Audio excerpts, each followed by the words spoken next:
हाय दोस्तों, आज मैं आपका एक्सप्लेन करने वाला हूँ an series that time I got reincarnated as a slime season 4 episode 1 के बारे में।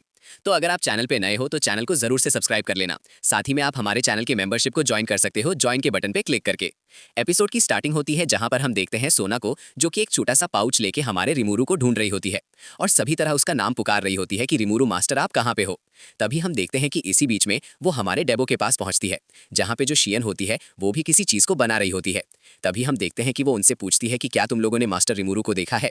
तभी हम देखते हैं कि वो लोग कहते हैं कि नहीं, हम लोगों ने तो सुबह से नहीं देखा है। तभी हम देखते हैं कि दूसरी ओर जो हमारा रिमूरू होता है वो एक पेड़ पे खड़ा होता है और हम देखते हैं कि वो अपने शहर को देख रहा होता है और कहता है कि वाओ, कितना बड़ा शहर हो चुका है। एक समय था जब मैंने इसको छोटे से जगह से स्टार्ट किया था, जहाँ पे केवल गोबिन्स थे और एक वुल्फ्स, बट आज देखो ये कितना बड़ा शहर बन चुका है। और साथ ही में मैं बीच बीच में काफ़ी सारे लोगों से भी मिला हूँ और इसी तरीके से हमारा सिटी एक बहुत बड़ा सिटी बन चुका है। मेरा सपना है कि मैं यहाँ पे मॉन्स्टर्स और ह्यूमंस को एक साथ रख पाऊँ और हम देखते हैं कि फाइनली यही उसका सपना होता है। और हम देखते हैं कि उसके साथ उसकी वो जो ग्रैंड मास्टर वाली डिवाइन वॉइस होती है वो भी होती है। और फाइनली हम देखते हैं कि अचानक से वो बताता है कि जो ग्रेट सेज है उससे कुछ पूछने की कोशिश करता है और हम देखते हैं जो ग्रेट सेज होता है वो उसके बारे में उसे बताता भी है। उसके बाद हम देखते हैं कि फाइनली दूसरी ओर हमें देखने के लिए मिलता है कि जो सारे वहाँ पे जो शहर होता है हमारे रिमोरू का, वहाँ पे जो इंसान होते हैं वो मॉन्स्टर से बिल्कुल एक आम इंसान जैसे बात कर रहे होते हैं। यानी कि वहाँ पे सच में मॉन्स्टर और इंसान साथ मिलकर रह रहे होते हैं और दोनों में कोई प्रॉब्लम नहीं होती है। फाइनली हम देखते हैं जो रिमोरू होता है वो जब सड़क पे निकलता है तो सारे लोग उसको अच्छे तरीके से गुड मॉर्निंग कहते हैं। यानी कि ऑब्वियस सी बात है कि वो मास्टर है तो उसको सब तो गुड मॉर्निंग कहेंगे ही। हम फाइनली देखते हैं कि उसे अपने शहर को देख के काफी बढ़िया लग रहा होता है कि उसके द्वारा बसाया गया शहर इतना कमाल का है। तभी हम देखते हैं कि उसे रोड पे एक स्टॉल दिखती है जहां पे जो मॉन्स्टर होता है वो काम कर रहा होता है और जो इंसान होता है उसकी वो शॉप होती है, यानी कि दोनों मिलजुल के काम कर रहे होते हैं। तभी हम देखते हैं कि वो हमारे रिमरू को बुलाता है और उसे खाने के लिए देता है और हम देखते हैं जो रिमरू होता है वो जैसे ही उस स्टॉल से चीज़ों को खाता है तो कहता है कि वाओ, ये तो कमाल का है। तभी अचानक से हम देखते हैं कि उसके बाद वो रिगार्ड से मिलने के लिए जाता है और हम देखते हैं जो रिगार्ड होता है वो अपने काम पे लगा होता है, यानी कि कंस्ट्रक्शन के काम पे। तभी हम देखते हैं कि अचानक से हमारा जो रिमू होता है वो हमें बताता है कि यहाँ पे एक बहुत बड़ा रेलवे स्टेशन बनने वाला है। और फाइनली हम देखते हैं कि जो हमारा रिगार्ड होता है वो बताता है कि हाँ, जल्दी ही ये बन के तैयार हो जाएगा। तभी हमारा रिमरू कहता है कि जैसे ही ये स्टेशन तैयार हो जाएगा तो हमारा जो ये शहर है, यानी कि ये मॉन्स्टर ह्यूमन का मिक्सचर शहर, ये बाकी शहरों से भी ईजिली मिल पाएगा और लोग भी वहाँ से यहाँ आ पाएंगे। और फाइनली हम देखते हैं कि जो रिगार्ड होता है बताता है कि बहुत ही जल्द अच्छे तरीके से काम चल रहा है और जल्द ही सब कुछ खत्म हो जाएगा। और फाइनली हम देखते हैं कि अचानक से दूसरी ओर जो बंदा होता है वो कहता है कि वेल, मैंने सुना है कि जो इंजन है वो भी अच्छे तरीके से डेवलप हो रहा है। और हम देखते हैं जो रिमरू होता है बताता है कि हाँ, मैंने इंजन के अंदर काफ़ी सारे लोगों को भेजा है, जैसे कि हमारे गैब्रू को और साथ ही में और भी रिसर्च को, ताकि वहाँ पे जाके रिसर्च कर सके और वहाँ पे चीज़ों को और भी अच्छे तरीके से डेवलप कर सके। और फाइनली वो ये भी बताता है कि 95 फ्लोर पे मैंने उन एल्व्स को भी रखा है ताकि वो लोगों का मनोरंजन कर सके अगर कोई भी वहाँ पे पहुँचेगा। और फाइनली हम देखता है कि उसके बाद वो बताने के बाद अचानक से उन तीनों का मूड ही बन जाता है भाई, उन एल्व्स को देख के, यानी कि उनके बारे में सोचते सोचते उनका मूड बन जाता है। और फाइनली हम देखते हैं कि उसके बाद अचानक से जैसे ही वो हमारा जो रिमोटो होता है वो शहर में जाता है तो हम देखते हैं कि शहर में जो होती है वो एक जगह पे बकवासबाजी चल रही होती है। यानी कि जो एक एडवेंचरर होता है वो पी के कह सकते हैं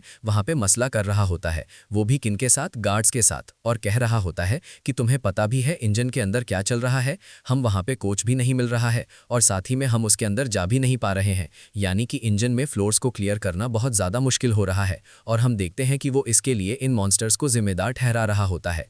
अभी हम देखते हैं कि वहाँ पे बेनीमारू आता है और हम देखते हैं कि जैसे ही वो पूछने की कोशिश करता है तो हम देखते हैं कि उसे देख के वो एडवेंचरर इतना ज़्यादा डर जाता है कि लिटरली बिना कुछ बताए ही रफू चक्कर हो जाता है। और हम देखते हैं कि तभी अचानक से वहाँ पे हमारा रिमूडो पहुँचता है और पूछता है कि वेल, यहाँ पे क्या चल रहा था, मैंने यहाँ पे काफ़ी सारी आवाज़ें सुनी। तभी हम देखते हैं जो गार्ड्स होते हैं वो बताते हैं कि एक्चुअली एक एडवेंचरर था जो कि यहाँ पे लड़ाई झगड़ा कर रहा था। उसका कहना था कि एडवेंचरर्स जो हैं वो जैसे ही इंजन के अंदर जा रहे हैं तो वो 2-4 फ्लोर भी पूरे नहीं तरीके से पार नहीं कर पा रहे, क्योंकि वहाँ पे बहुत ज़्यादा प्रॉब्लम्स है और साथ ही में उनको कुछ मिल भी नहीं रहा है। इसी वजह से वो हमसे झगड़ा कर रहा था। और हम देखते हैं कि उसकी ये बात सुन के जो हमारा रिमूडो होता है वो कहता है कि क्या सच में अगर ऐसी बात है तो फिर तो हमारे लिए प्रॉब्लम हो सकती है, क्योंकि इससे जो हमारे ऑपरेशंस हैं वो पूरी तरीके से बर्बाद हो सकते हैं। और फाइनली हम देखते हैं कि वो कहता है कि मुझे इसके लिए कुछ ना कुछ करना होगा। वहीं दूसरी तरफ हम देखते हैं हिनाटा को, जो कि भाई बच्चों को पढ़ा रही होती है, वो भी कहाँ पे, टपेस्ट के अंदर अंदर में। और हम देखते हैं कि वहाँ पे जिनको वो पढ़ा रही होती है वहाँ पे ह्यूमंस और साथ ही में मॉन्स्टर्स दोनों के बच्चे होते हैं। और फाइनली हम देखते हैं कि अचानक से जैसे ही हमारा रिमूडो वहाँ पे इंस्पेक्शन के लिए जाता है तो जो हमारी हिनाटा होती है उसे पकड़ के अचानक से बाहर फेंक देती है। और हम देखते हैं जो हमारा रिमूडो होता है वो ये देख के काफ़ी ज़्यादा खुश होता है कि उसके जो बच्चे हैं वो काफ़ी अच्छे तरीके से यहाँ पे पढ़ रहे हैं। और वो बच्चों को एक्चुअली वहां से इसलिए ले आता है क्योंकि उसे यूकी के ऊपर शक होता है कि शायद वो इन सारी चीज़ों में मिला हुआ है। और फाइनली हम देखते हैं कि उसके बाद अचानक से दूसरी तरफ हम देखते हैं सूना को, जो कि अभी भी रीमू को ढूंढ रही होती है और रीमू उसे मिल नहीं रहा होता है।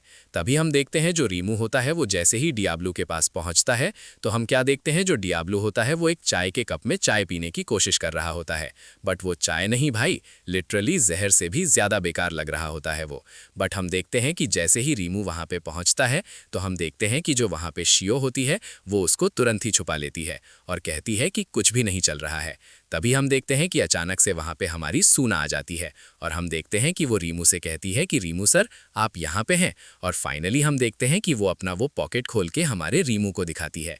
एक्चुअली उसके अंदर एक बहुत ही कमाल का स्नेक होता है यार, जिसके बीच में एक जली जैसी चीज़ होती है जो कि बिल्कुल रीमू की तरह दिख रहा होता है यार, कमाल का लग रहा होता है। फाइनली हम देखते हैं दूसरी ओर जो हमारा शियो होती है वो ये देख के पूरी तरीके से कह सकते हैं जेलसी फील कर रही होती है कि वो कुछ भी नहीं बना पाई, बट जो हमारी सूना है वो इतनी कमाल तरीके से अच्छी चीज़ें बना रही है। फाइनली हम देखते हैं दूसरी ओर हमें शहर का सीन दिखाया जाता है, यानी कि किंगडम ऑफ इग्रेसिया का, जहाँ पर हम देखते हैं यूकी को, जो कि हमारे लॉर्ड रीमू के बारे में बात कर रहा होता है। वो कह रहा होता है कि शायद रीमू को मेरे ऊपर शक हो गया है। तभी हम देखते हैं कि वो बंदे कहते हैं कि इसका क्या मतलब हुआ कि हमें कुछ करना होगा। तभी हम देखते हैं जो हमारा यूकी होता है वो कहता है कि वेल मैं नहीं चाहता कि वो जो स्लाइम है वो मेरा दुश्मन बने क्योंकि वो बहुत ज़्यादा ताकतवर है। तभी हम देखते हैं कि वो कहते हैं कि मुझे नहीं लगता कि आपने आपके पीछे कोई एविडेंस छोड़ा है कि उसको आपके ऊपर शक होगा। बट हम देखते हैं जो यूकी होता है वो कहता है कि फिर भी मुझे लगता है। तभी हम देखते हैं जो वो एल्फ होती है वो कहती है कि अगर ऐसी बात है तो हम एक काम कर सकते हैं, हम एक काम करते हैं कि हम जो है ना अपने जो ये काम चल रहा है हमारा उसे थोड़ी देर के लिए रोक लेते हैं। बट हम देखते हैं जो योकी होता है वो कहता है कि बिल्कुल भी नहीं, हमें अपने काम को इसी तरीके से चलने देना होगा क्योंकि इस समय जैसा तरीके से वो हमारे ऊपर शक कर रहा है तो कोई भी इंसान इस तरीके से काम रोक सकता है। बट अगर हमने काम रोक दिया तो वो समझेगा कि शायद हम ही इसके पीछे हैं, तो हमें अपने काम को बिल्कुल भी नहीं रोकना और इसी तरीके से चलाते रहना है। और हम देखते हैं वो कहता है कि वेल मुझे लगता है कि हमें उनके उस ऑफ़र को भी एक्सेप्ट करना चाहिए जहाँ पे वो चाहते हैं कि हम उनके जो वो ऐड जो इंजन है उसको प्रमोट करें गिल्ड में। और हम देखते हैं कि उसके जो दोस्त होते हैं वो उसके लिए मना कर रहे होते हैं। बट योकी कहता है कि नहीं, मुझे लगता है कि हमें ये एक्सेप्ट करना चाहिए और वैसे भी मुझे हर सिचुएशन पे ध्यान से देखना होगा ताकि हमारे से कोई प्रॉब्लम ना हो। और फाइनली हम देखते हैं दूसरी ओर जो हमारा रिमूडो होता है वो भाई उस स्नैक को खा के बहुत ज़्यादा प्यारा महसूस कर रहा होता है। वो कहता है कि वाओ कितना ज़्यादा यमी है यार। और हम देखते हैं कि वेल्डोरा को भी ये केक बहुत ज़्यादा पसंद आता है और दूसरी ओर बाकी सभी को भी ये केक बहुत ज़्यादा पसंद आता है। उसके बाद हम देखते हैं जो हमारा रिमूव होता है फाइनली अपनी मीटिंग स्टार्ट करता है, जहाँ पे हम देखते हैं कि वो सभी को बताता है कि वेल मैं आपको बताना चाहता हूँ कि हमारे पास काफ़ी सारे कंप्लेंट आ रहे हैं, जहाँ पे हमें बताया जा रहा है कि जो इंजन है वहाँ पे प्रॉब्लम बहुत ज़्यादा है, यानी कि वहाँ पर जो लेवल है वो बहुत ज़्यादा हाई है। वो लोग बिल्कुल भी 1-2 लेवल पूरा नहीं कर पा रहे हैं। वहाँ पे उनका कहना है कि जो लोग हैं उनको या तो चक्कर आ जाता है भूख की वजह से, या तो मॉन्स्टर इतने स्ट्रांग हैं कि वो उनसे लड़ नहीं पा रहे हैं, और भी बहुत सारी प्रॉब्लम है। और हम देखते हैं कि उसकी ये बात सुनते ही अचानक से जो वहाँ पे हीरो होता है वो कहता है कि मेरे पास एक प्रॉब्लम है, मेरे पास एक सॉल्यूशन है। और हम देखते हैं कि वो बताता है कि हम इसके लिए एक काम कर सकते हैं। तभी हम देखते हैं कि वो बोलता है कि वेल मुझे लगता है कि हमें इसके लिए कोर्स निकालना चाहिए। और हम देखते हैं कि उसकी ये बात सुनते ही जो हमारा रीमू होता है वो पूछता है कि किस तरीके का कोर्स। तभी हम देखते हैं जो हीरो होता है वो बताता है कि हमें लगता है कि मुझे इसके लिए एक वीडियो गेम स्ट्रैटेजी निकालनी चाहिए, यानी कि एक ट्यूटोरियल जहां पे उन लोगों को बताया जाए कि किस तरीके से इस पूरे के पूरे इंजन को क्लियर करना है। और साथ ही में वहां पे हमें यानी कि हर फ्लोर पे हमें छोटे मोटे रेस्टोरेंट खोलने चाहिए ताकि कोई भी भूखा ना रहे। और भी हम कई सारे चेंजेस कर सकते हैं। और हम देखते हैं कि उसकी ये बात सुन के हमारे रिमू का उसका सजेशन काफ़ी ज़्यादा पसंद आता है। और फाइनली हम देखते हैं कि उसकी ये बात सुन के वो जो हमारा हीरो होता है उसको भी काफ़ी ज़्यादा खुशी होती है। तभी हम देखते हैं जो वेल्डोरा होता है वो उसे देख के कहता है कि वाओ ब्रो, तू तो सच में कमाल का है, तेरे पास सच में सोचने की काफ़ी अच्छी शक्ति है। तभी हम देखते हैं कि अचानक से जो हमारा रिमूडो होता है वो उसे उसके साथ इंट्रोडक्शन देता है कि तुम जिससे अभी बात कर रहे थे वो वेल्डोरा है। और हम देखते हैं कि उसकी बात सुनते ही वो कहता है कि क्या सच में मैं भी जिससे देख बात कर रहा था वो वेल्डोरा है। लिटरली वो शॉक हो जाता है भाई कि उसने जिससे बिल्कुल एकदम आराम से बात की थी कि वो उसके सामने शायद कोई छोटा मोटा इंसान होगा, वो कोई और नहीं बल्कि वेल्डोरा होता है भाई। लिटरली वो शॉक में होता है। फाइनली हम देखते हैं कि उसके बाद हमारा जो रीमू है वो इस चीज़ के बारे में सभी एडवेंचर्स के पास खबर पहुंचा देता है। सभी को बताया जाता है कि जो भी 50 लेवल पार कर लेगा इस डंजन के अंदर उसको स्टेलर नाम का एक कॉइन दिया जाएगा, जो कि शायद बहुत बड़ा कोई कह सकते हैं, एक तरीके से बहुत बड़ा कोई कॉइन होता है। और फाइनली हम देखते हैं कि साथ में ये भी बताया जाता है कि जिस कोई 100 फ्लोर को पार कर लेगा उसको 100 स्टेलर्स दिए जाएंगे, यानी कि बहुत ज़्यादा पैसे होते हैं। और हम देखते हैं कि एडवेंचर इस लालच में पूरी तरीके से पड़ जाते हैं। और फाइनली हम देखते हैं कि लोगों के बीच में इसकी जो बात होती है वो बहुत ज़्यादा तेज़ी से फैलने लगती है और सारे एडवेंचर हमारे रीमू के यहाँ पे आने शुरू हो जाते हैं। और हम देखते हैं कि वो सभी हमारे डंजन के अंदर जाना भी स्टार्ट कर देते हैं। और हम देखते हैं कि हमारा रिमूडो होता है वो कहता है कि फाइनली हमारा काम काफ़ी बढ़िया तरीके से चल रहा है। और हम देखते हैं कि वो कहता है कि बट आपको नहीं लगता कि ये थोड़ा प्रॉब्लमेटिक हो सकता है अगर किसी ने भी 50 लेवल पार कर लिया तो? बट हम देखते हैं कि वो कहते हैं कि वेल हो सकता है कि वो लोग 50 लेवल पार कर लें, बट 100 लेवल पार करना बहुत ज़्यादा मुश्किल है क्योंकि उसकी प्रोटेक्शन कर रहा है वेल्डोडा। अब वेल्डोडा को हराना तो कह सकते हो नामुमकिन ही है। फाइनली हम देखते हैं कि उनकी स्ट्रैटेजी लिटरली कमाल की होती है कि कोई वेल्डोडा को हरा नहीं पाएगा तो किसी को भी इतने सारे कॉइन देने की ज़रूरत नहीं है और लोग भी ज़्यादा से ज़्यादा यहाँ पे आएंगे उसकी लालच में, यानी कि एक तरीके से बढ़िया तगड़ी मार्केटिंग स्ट्रैटेजी होती है भाई इनकी। और फाइनली हम देखते हैं कि रिमू को रिपोर्ट भी मिलता है जिसमें उसे पता चलता है कि लोगों के आने की वजह से जो टाउन है वहाँ पे काफ़ी ज़्यादा उन्नति भी हो रही है। और फाइनली हम देखते हैं कि वो जैसे ही चाय पीता है तो उसे अचानक से लगता है कि ये चाय में कुछ ना कुछ तो अजीब है और वो कहता है कि ये किस तरीके की चाय है।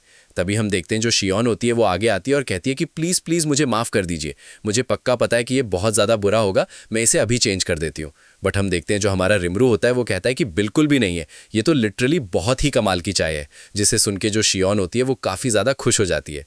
और फाइनली हम देखते हैं कि उसके बाद जो हमारा डेबिल होता है वो जैसे ही वहाँ से जाने लगता है तो हम देखते हैं जो हमारा रिमरू होता है वो उसे कहता है कि सुनो डेबिल, तुमने मेरे लिए इतना अच्छे तरीके से काम किया है तो मैं चाहता हूँ कि मैं तुम्हें इसके बदले में कुछ रिवॉर्ड दूँ, तुम बताओ तुम्हें क्या चाहिए। तभी हम देखते हैं जो हमारा डेबिल होता है वो कहता है कि नहीं सर, मुझे कुछ भी नहीं चाहिए, मैं तो केवल आपकी सेवा करना चाहता हूँ, बट अगर आप मुझे कुछ देना ही चाहते हैं तो आप मेरे लिए मेरे कुछ छोटे मोटे सबॉर्डिनेट्स को ले आइए ताकि मैं उनके ऊपर सारा काम छोड़ के आपकी सेवा कर सकूँ। और फाइनली हम देखते हैं कि वो कहता है कि क्या सच में तुम्हें किस तरीके के सबनेट चाहिए। तभी हम देखते हैं कि वो कहता है कि मैं उसके लिए पूरे तरीके से सारा इंतजाम कर दूंगा, बस आपको उन्हें बुलाना होगा। तो हम देखते हैं रिमरू कहता है कि क्या तुम्हें वो डॉल चलेगी जो